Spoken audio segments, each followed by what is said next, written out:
Apa masalah Kenapa? Beko. Okey. Tak apa, insya-Allah kita selesaikan lagi. Okey, cuba keadaan dia. Beko dia ke sini. Apa tu dia ke sini. Tu dia punya keadaan. Okey. Ya.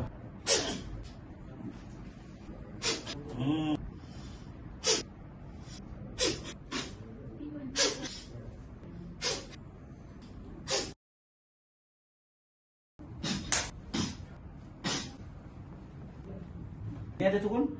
Yang ni ada turun. Okey, cuba satu ulang tengah. Tekan ini.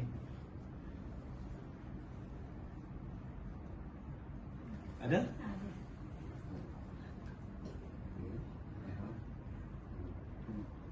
Okey, tulang ke tengah ke tidak? Tengah. Tengah Confirm Kata dalam jenis terapi hari ni kita buat terapi. Okey, ayah macam mana tengok Ogren? Okey, rasa? Okey, rasa? Okey, saya follow cuma CDS Jamaris.